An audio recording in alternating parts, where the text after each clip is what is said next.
Assalamualaikum warahmatullahi wabarakatuh. Hai semua, kembali lagi dengan saya di Jelajah Nonton. Pada video kali ini saya akan bercerita tentang cerita misteri. Adapun cerita ini sangat menarik dan bagus sekali untuk didengarkan. Baiklah, langsung saja kita simak ceritanya yang berjudul Melahirkan di Istana Ratu Pantai Selatan. Saat hamil tua, istriku tiba-tiba hilang secara misterius. Seorang kiai berhasil melacaknya dengan kekuatan gaib. Rupanya istriku telah diculik oleh dayang-dayang Ratu Pantai Selatan. Ia melahirkan bayinya di sana. Apa yang selanjutnya terjadi? Kita mulai dari awal ya. Peristiwa aneh dan sangat tidak masuk akal yang dialami istriku ini kadang sulit untukku mengerti. Bagaikan mimpi. Apalagi aku memang kurang percaya pada hal-hal yang berbau mistik.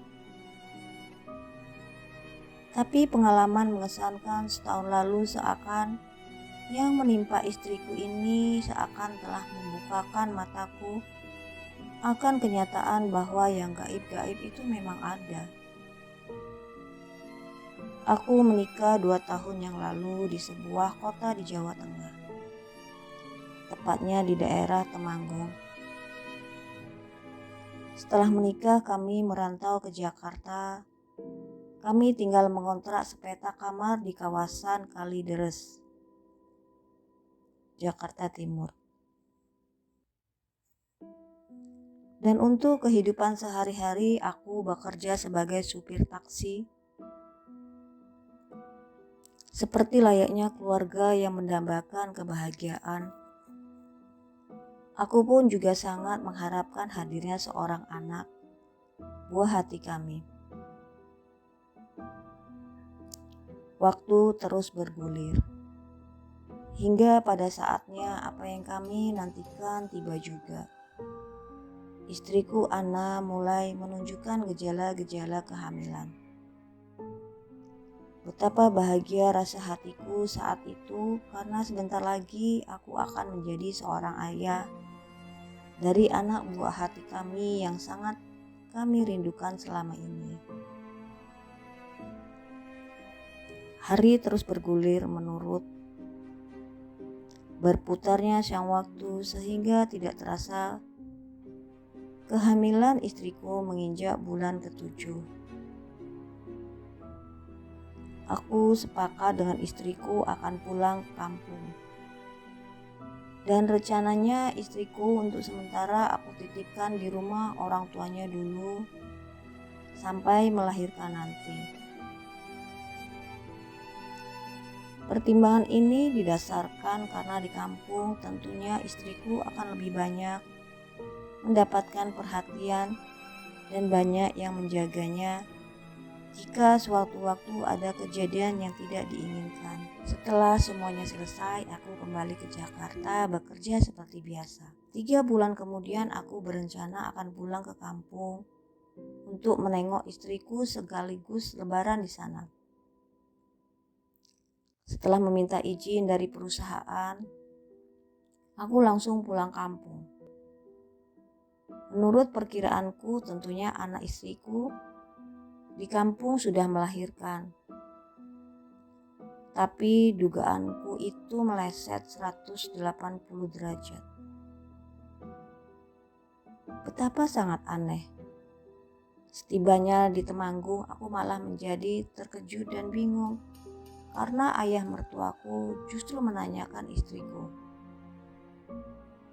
Padahal 3 bulan silam jelas-jelas aku menitipkan Ana pada mereka. Yanto, mana istrimu si Ana? Kok tidak ikut? Lalu Ana sudah melahirkan belum? Tanya mertuaku dalam nada rindu dan penuh keheranan. Aku sendiri yang tanya demikian malah semakin bingung. Bahkan dengan heran aku malah balik bertanya. Loh, bapak ini bagaimana sih? Kan waktu itu Ana saya titipkan di sini. Kerut wajah orang tua mertuaku tampak semakin dalam. Sepertinya dia benar-benar dilanda keheranan yang sulit dipecahkan oleh pikirannya. Jadi, selama ini kamu tinggal di Jakarta sendiri? Tanyanya seolah menggumam pada dirinya sendiri. Aku semakin tegang dan cemas. Pak, selama ini aku tinggal di Jakarta sendiri.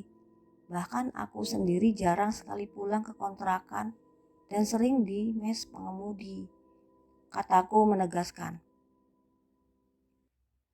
Lama kami saling pandang tak mengerti. Hati kami sama-sama dilanda keheranan yang sulit dipecahkan. Apa sesungguhnya yang telah terjadi? Kemana perginya Anda, istriku?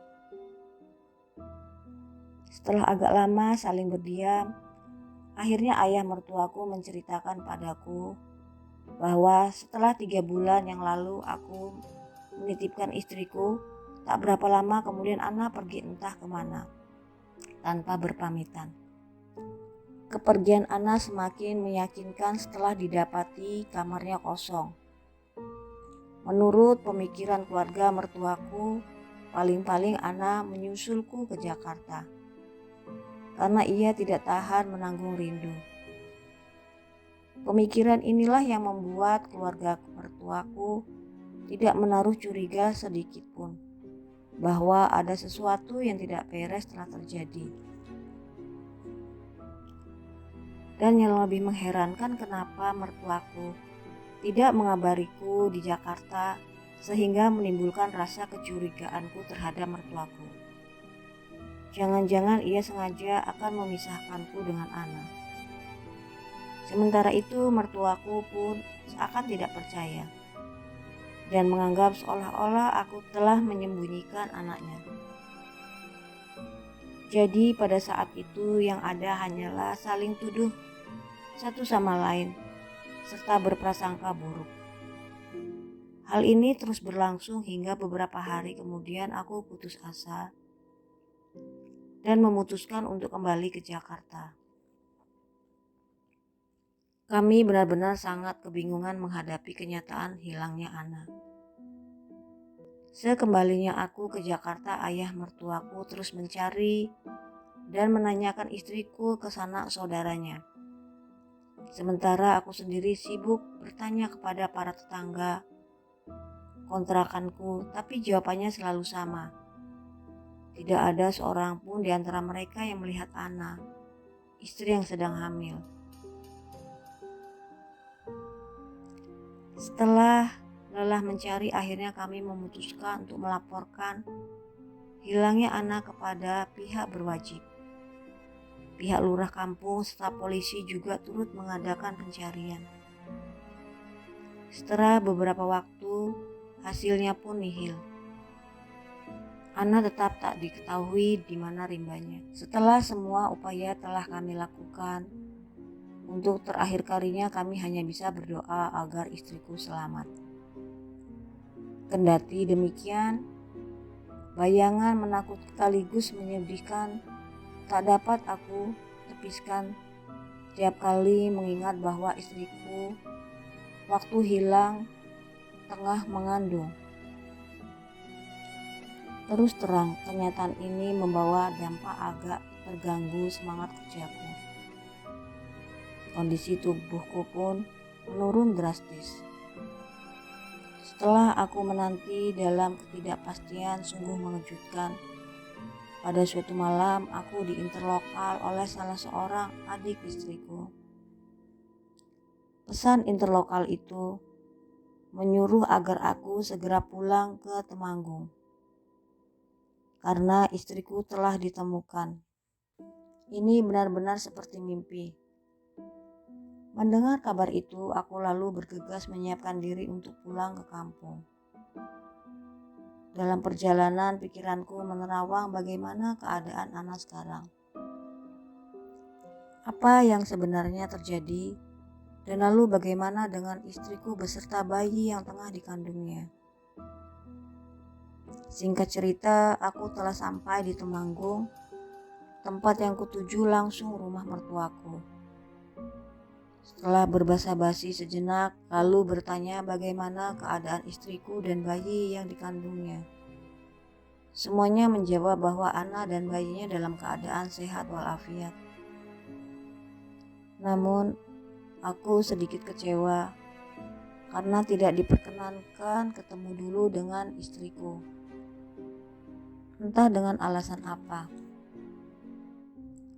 Malamnya setelah semuanya berkumpul seluruh sanak famili, baru aku tahu sesungguhnya apa yang telah menimpa Ana, istriku.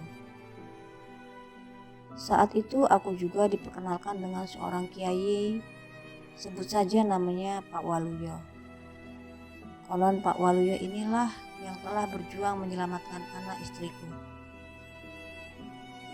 Ayah mertuaku memulai ceritanya. Menurut Pak Waluyo, pada saat tahlilan itu, di luar banyak pada abdi laut selatan yang ingin membawa kembali istriku. Untunglah Pak Waluyo telah menyiapkan pagar gaib. Bahkan sesekali ia seperti orang tengah bertarung. Namun semuanya telah berlangsung di alam gaib tanpa kelihatan siapapun. Berkat keulutan Pak Waluyo, akhirnya istriku dapat terselamatkan. Semula aku yang mendengar kurang begitu mempercayainya. Tapi setelah mendengar beberapa penjelasan dari Pak Waluyo, pada akhirnya aku mempercayainya. Lalu bagaimana nasib bayi yang dikandung Ana? Mengenai anak itu hanya merupakan titipan dari Sang Maha Kuasa. Ia kini diasuh oleh penguasa Laut Selatan karena berjenis kelamin perempuan. Maka sesuai dengan adat yang berlaku di Istana Pantai Selatan, maka menurut istriku anak kami diberi nama Triwidyastuti Ningrum Anggraini. Mengapa anak kami diinginkan oleh penguasa Laut Selatan? Konon hal ini disebabkan karena saat kelahirannya bersamaan dengan saat lahirnya sang putri. Namun demikian, sewaktu-waktu nanti anak kami dapat berkunjung ke orang tuanya, tapi dalam keadaan gaib. Hampir selama 2 minggu istriku mendapat perawatan Pak Waluyo. Setelah beberapa waktu lamanya, Ana mulai menunjukkan sesuatu perubahan normal seperti sedia kala. Ia benar-benar telah pulih. Aku tanyakan semua pengalaman gaib yang telah menimpanya. Sambil menangis sesenggukan, Ana membenarkan semua cerita itu. Kini aku bersujud syukur kehadiran Allah ya Robbi, karena kini aku telah bersama-sama lagi berkumpul dengan istriku. Walau untuk itu aku harus mengikhlaskan anakku diasuh di Laut Kidul. Semoga Tuhan selalu memberikan petunjuk kebenaran bagi kami sekeluarga. Amin.